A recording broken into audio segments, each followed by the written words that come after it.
Hello and welcome back. I've talked a lot about academia and dark academia on both of my channels, this channel and the Ancestral Sicial Critique. But I want to talk a little bit more of a topic that doesn't get discussed enough, something that I've seen over the years of being in the field of education, now fully retired and out of it, but I still see the problem. The number of degrees that are issued, but they don't actually provide a living wage. This is a problem, a rot within the educational and academic institutions, because it gets to an underlying theme and topic that really doesn't get discussed a lot. And that is very simply put. Somebody that goes in and gets one of these useless degrees, as they're often called, they're not going to make a living wage in that field if they can find any employment at all. The expense of the education, student loan, so forth, and the actual amount of pay that they receive from that particular degree is never going to be able to give them a living wage. There are a lot of degrees that come under this qualification, and it's disturbing because at the end of the day, the universities don't care. They've made their money, and whoever the student is, unless they've paid for it themselves or have been fortunate enough to get a scholarship or grant, they're stuck with the bill paying for it for the rest of their lives. And that can be quite expensive. So let's get into it. The overall references that I'm going to use for this are going to be from the following websites, online resources. They're easy enough to look up and search for yourself. So let's get down to the details. The very first one that I'm going to refer to quite extensively is the Federal Reserve Bank of New York. Now this is a very interesting statistic for this particular one here, because a lot of jobs that you get require a degree, but in reality you actually never use that degree. And in fact, according to the Federal Reserve Bank of New York, 41.5% of all jobs that are required to have a bachelor's degree don't actually use the degree. That is, the student who purchased that education did so without ever having a degree requirement. The job that they were hired into will never use what they actually now owe money on in the context of a student loan. And I'm going to focus this mostly on student loans and grants, because overall, those are the people that decide pretty much everything of a student's educational career. Somebody has to pay that money back, even if it is a gift to you. And the same really applies to scholarships. So just because you get a free ride for your education doesn't mean that somebody isn't paying for it, whether it's whoever is the underwriter of the scholarship or the grant, which in most cases for grants, that's the federal government or taxpayer dollars. So the taxpayers will be the ones paying for your education. For a lot of people, it could be a Pell Grant, but that's still taxpayer funded. And of course, the largest of all of them is the student loans.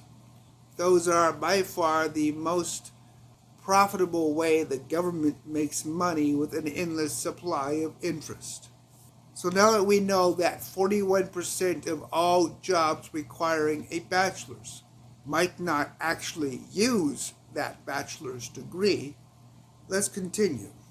If we go and we continue with the other metrics, such as Market Watch, or even some of the places like CNBC or Forbes, or even inside higher education. All places readily available that you can do this research on your own. And I encourage you to actually do this research. So before we get any further, there is a story behind this madness. As I've said, I've been in programming for 45 years. I've got a PhD in theology, and I've been in the field of what we now call artificial intelligence for 30 some odd years in some capacity. So I am well educated and probably overeducated to some degree. But that is the reality of the world we live in. And it's a difficult world because there are so much to unpack in this conversation. So let's start with the basis of when I was a teacher, or professor as they prefer to call it for the institution I worked at. Every year we had orientation, and every freshman was required to join. It's where the faculty, people like me, would sit with brand new students and help them decide their majors, their minors, their career path, their educational path, so forth. All of the details needed for helping them build their future. And one of the very first questions that was always asked, or at least I always asked it, of the people I was in charge of advising, was what career did they want to go in? Where did they want to actually spend the rest of their lives? And there are a lot of good choices out there. A lot of very good paying careers that one could pay for a very comfortable lifestyle with. A lot of it is not what you would expect either. But that really was the whole point of the orientation, to help students get an understanding of what their future was going to look like before they spent 4 years driving themselves into the ground. So the very first question, what is your major? The second question is always, what is your minor? Now, major and minor are, of course, the pathways of which you wanted to get your primary degree and most often a secondary degree in. For my own career, when I went through getting my own education, my primary degree was computer sciences. That was where I got my formal training.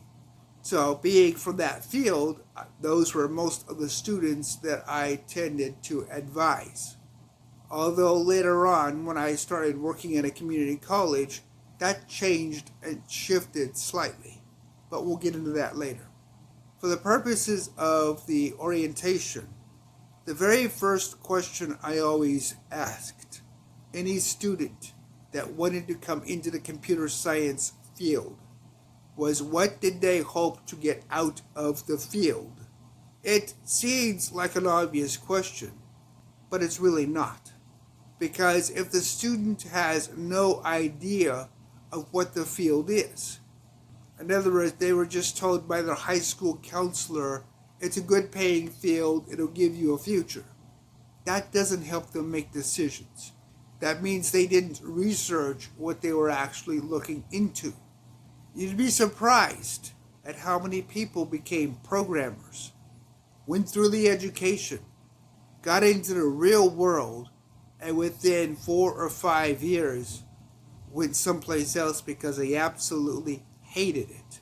Programming, software developer, computer sciences, IT specialist, whatever you want to call the field in the marketplace.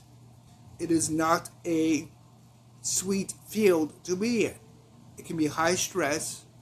It can be boring as hell. It can be a nightmare. And it can be all of them at one time. And that really is the whole point of the field. Back a very long time ago, before my hair turned white, I was or I had a nice brown color to my hair.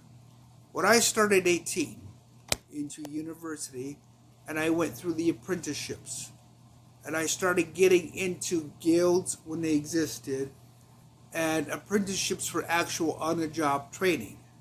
Yeah, the brown hair didn't last long. That's when I got a very good taste of the kind of stress that my field has in it. Being a programmer, a software developer, a software engineer, whatever modern day word they want to use nowadays, is incredibly stressful, especially if you work for a bank or a hospital, and I've worked for both of them. And my hair tells the story of exactly how stressful it was. By 22, I was completely white. No silver, no gray, just straight white. The stress of the field cannot be overstated. It's not a field for everyone. You have to have a certain level of insanity to even want to get into this field. So after we established why they wanted to come into the field of computer sciences, I would ask them, what do you hope to gain from this field? How were you planning on paying for a family, for a home, putting food on your table? How were you going to survive? What kind of job were you looking for in the real world? Those questions mattered because the answers indicated whether or not that student had actually thought about their future and done any kind of research on their own to find out if they actually had a viable employment opportunity. And quite often today, we have degrees that are completely worthless or useless. And that is a very specific definition. A useless degree is a degree where you simply cannot afford to pay the basic needs of living. Rent, utilities, car insurance, car payments, food, so forth. And of course, if you do have the misfortune of a student loan, God forbid you don't pay that back. So, any degree by today's standards of not being able to provide a living wage is useless. And there's actually more than what I actually thought there was. And we're going to get into that because part of my own education is now a useless degree. As I said, I had a PhD in theology. Well, now that whole field, by the metrics of being able to have a living wage, is useless. Thankfully, I don't have to worry about that anymore, but nonetheless, it's there. Now, from the standpoint of the education I have, computer sciences and theology, the value of my computer sciences degree through the grants that I had achieved was roughly $35,000. The value of my theology degree is roughly an additional $40,000. So my education, the value and the cost of it, $75,000. I was fortunate I got grants because of my abilities. But nonetheless, that's still a huge portion of money. And that matters because when we get into some more details of the research, it becomes a position of concern. And anybody going to college or looking at their future, trying to figure out how they're going to survive, it's a bigger problem. It brings back the question of why go to college when you should go to a trade school, becoming an electrician, a carpenter, a plumber, something that society absolutely has to have. And it is a legitimate question, especially given the expenses of education in this day and age. So let's get into some more numbers and talk about what useless degrees really mean and are in that regards, and how that plays into what I did as an academic advisor. the questions, the back and forth between students and myself to help them make good decisions, to help them be able to provide for their own future. So starting with, as we talked about, 41.5% of all bachelor field degrees don't actually use the degree. So why are they insisting on it? That's a good question, and one I can't give an answer to except for what is often referred to as academic rot. The trap of getting students to believe something they don't really need to follow. It's a process that works with business, and many businesses follow it because, well, there's a certain intertwinement there. And I've discussed that in my dark academia content before. But getting into the numbers and looking strictly at business degrees, or, well, any degree, that is unsustainable. You're not going to make a living wage with it. You're not going to be able to literally survive, pay your bills, pay your debts, put food on the table, keep a roof over your head. It's just not practical in today's world. For example, right off the bat, anthropology and archaeology. Unless you're lucky enough to get a university or college course of your own, you're not going to make any real money here. According to statistics, let's see, 7.9% of all people that have these degrees of any kind are unemployed, and 55.3% are underemployed for anyone that has these degrees, with the average salary of being $45,000 a year. That's not going to pay back a student debt, car insurance, rent, utilities, and put food on the table. And we haven't even gotten into taking care of a family yet. The second one on the list, or the second group, theology, what I have a PhD in, and religion. It has an average annual income of $41,600. My total education cost me $75,000. Yeah. And these numbers are going to matter even more when I get into some of the national averages. But of course, you already know the cost of living in your own area. So it's not hard to figure out exactly what that means for how much you're left with at the end of the month to survive on. The third group, and this is any form of identity or cultural studies. And that includes any and all ethics, what I spend my career practicing and preaching and teaching, and any form of gender studies as well. There's an average, actually, I read this wrong. According to this, there's no viable jobs outside of academia. And that's been reported by Forbes. So if you have a degree in these fields, your career is academic. You're not going to go into the workplace, which basically means you get the degree to become a teacher. And that means, well, really, you're at the mercy of the school. Okay, next major grouping. Those were just the minor groupings.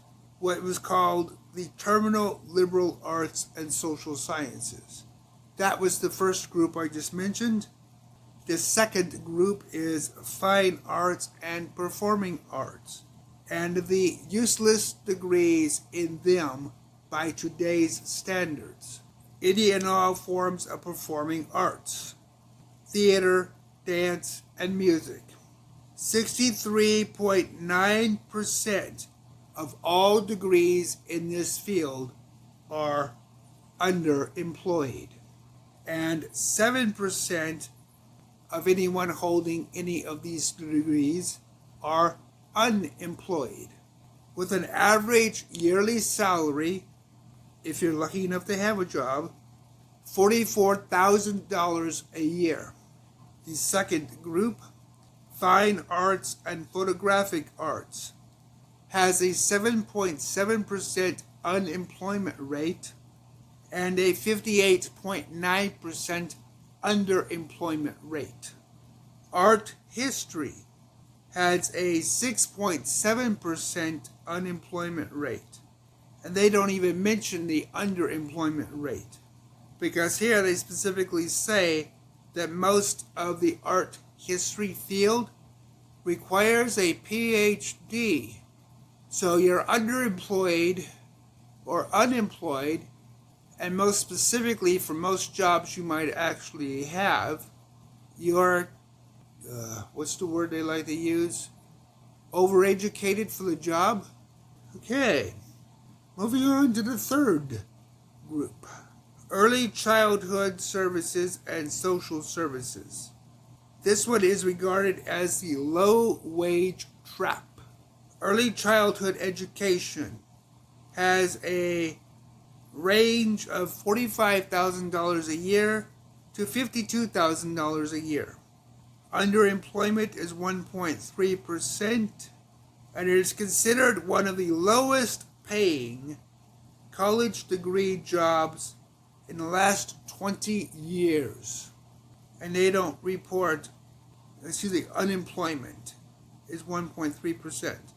They don't report underemployment. And again, this is CNBC. Social services has an average pay rate of $43,000. But in order to even be in this field and allowed to even work, you have to have a master's degree. So you have to have a college degree of an associate's, a bachelor's, and then finally a master's to even get into this field for $43,000 a year. So you're looking at about $50,000 to $60,000 of student loan debt for a $43,000 a year job. That doesn't make sense. General undergraduate psychology is the fourth major tier, and that has a 53% underemployment rate with an average salary of $45,000. And if you want to go anywhere near being a therapist, you have to have a master's or a doctorate. So basically you're ending up with a situation of like what I ended up with, $70,000 to $75,000 of debt for a job that has a very limited income. Okay, the fifth group is the tech trap. Now, some of this is being blamed on AI, which we know is a lie, because there's a phenomenon called AI washing, where the last 6 or so years, corporations like Meta and Google hired a bunch of people to inflate their valuations. Well, now that they need to balance the books, instead of just saying, we lied about our valuation, we're just going to say, AI is taking your job, even though they know that's a lie. I actually have an extensive amount of research on that goes through Business Insider and a lot of other actual white papers where large corporations admit to doing just that. Because if they admitted that they hired too many people to deliberately inflate the value of the company, that would actually be fraud. So they use this excuse to get out of fraud and still fire large numbers of people. But they say computer science and computer engineering. I personally don't believe that, simply because, well, these things can't program. They can do simple stuff. They can help you learn, but they can't replace somebody like me. Even a junior programmer has more skills than most AI models. Again, they can be useful as a tool, not a replacement. So anytime you hear AI is replacing, always be skeptical, because a lot of times It's really not true. It's just the company trying to find a way to not pay people. They say that the computer science field is unemployment of 7.8% and underemployed of 7%. Now that might actually be true, and it is on par with the other statistics. But the idea of AI replacing is just not realistic. So in terms of the numbers, okay, recapping the overall basics. Anthropology, underemployment 55.3%, unemployment 7.9%. Fine arts, underemployment of 58.9%, unemployment of 7.7%. Performing arts, underemployment of 63.9%, unemployment of 7%. Theology and religion, underemployment, the best statistic the Labor Bureau can give is high, whereas unemployment is 3.5%. Early childhood education, underemployment 22.1%, and unemployment of 1.3%. Underemployment is classified as low. What does that even mean for computer sciences? Or computer engineering, as they're now calling it. Whatever the hell happened to just being a programmer?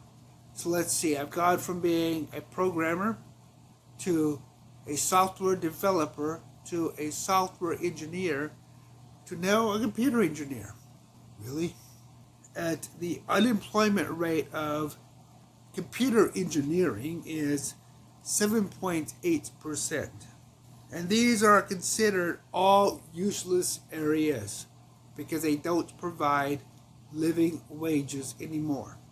At least that's what the U.S. Department of Labor says. Computer science, I'd say, is basically wrong because somebody's still got to build the damn things. But moving forward into specifics like gender studies. As I said earlier, there's nothing outside of academia for these particular degrees. You might find some desperate HR department, but apparently they're not even that interested. And that includes any DEI relationships, or what they like to call the generalist filter. Never heard of that term before, but okay. And anybody with these degrees, 54.5% underemployed, and no matter what, if they have a job, it's only going to give them $41,000 a year. So that says a lot in terms of that career. Now let's get to the actual numbers of cost of living. Now that we know what these things cost to actually get, let's see. By the time you pay your taxes, God forbid your government shouldn't get their taxes. Let's see. Your student loan debt could be as much as $1,135 a month. With an average student loan debt, you're looking at roughly $900 to $1,000 a month. And that averages about $35,000, what my bachelor's degree cost me.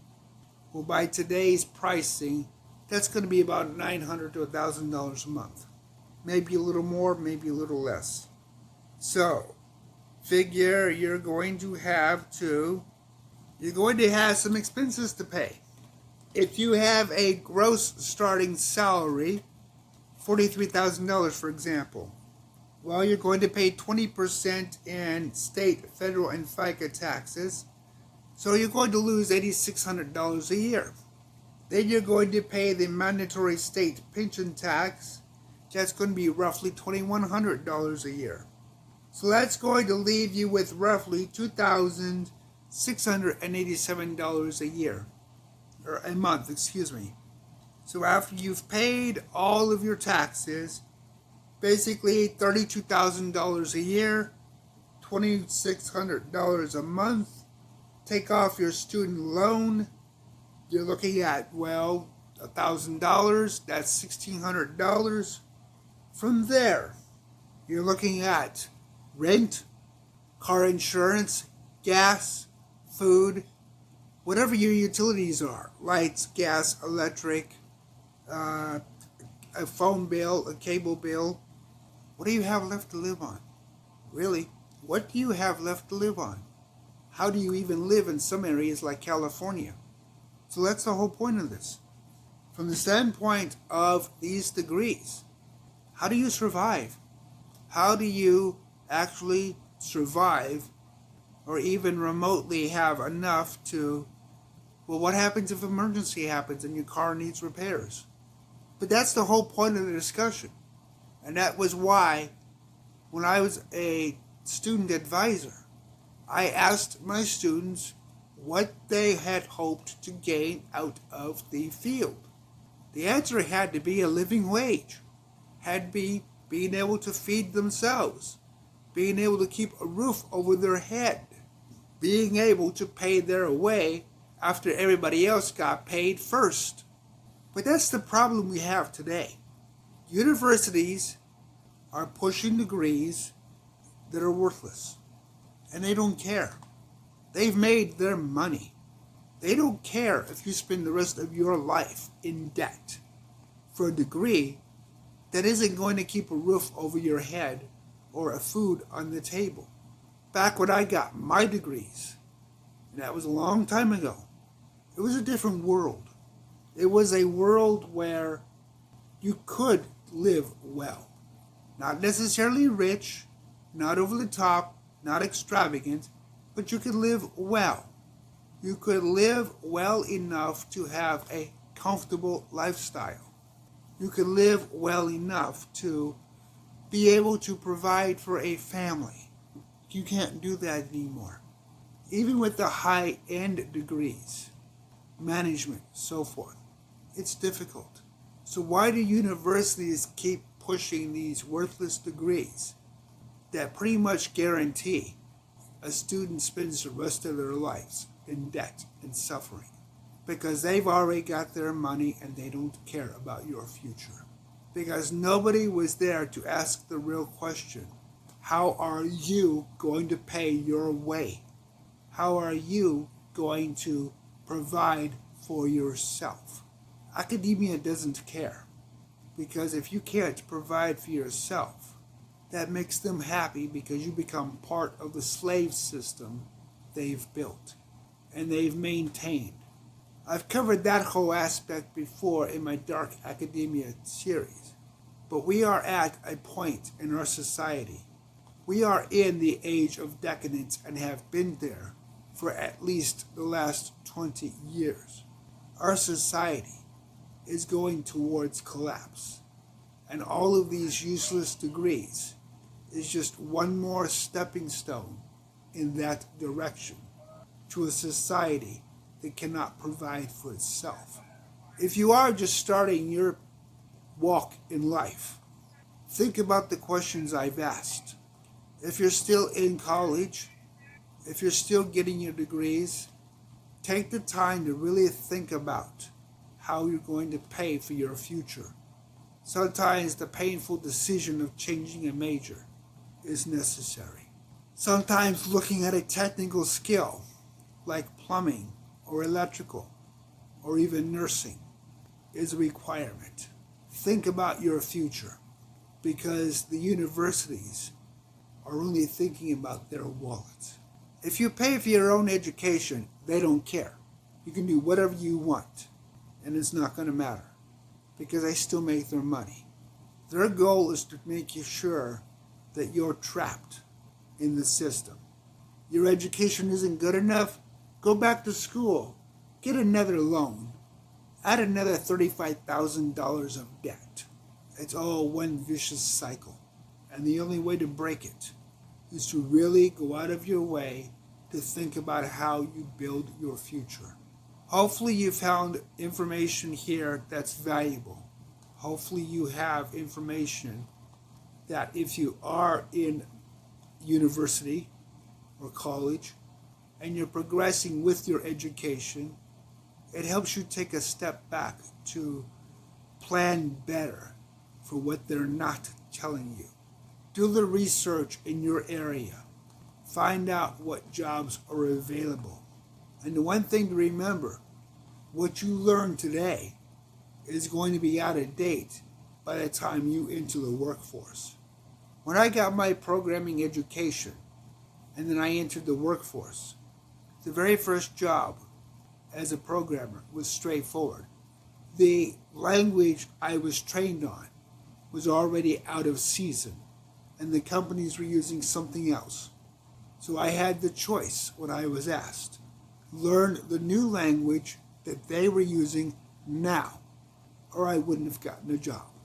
I made the decision to work my ass off to learn whatever that language was, because the education that I just got, all $35,000 of it, was already outdated.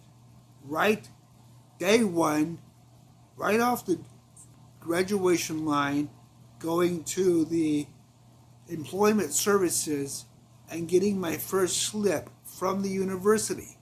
And my education was already 4 years old. They'd already moved on, but the university didn't keep up. So think hard and long about your choices and really understand the markets you are in and the markets you are going to go in. A lot of difficult choices need to be made throughout the educational career. And most importantly, you need to think about who's going to take care of you, because they won't. If you like this kind of content, please like, share, and subscribe. Thank you for watching.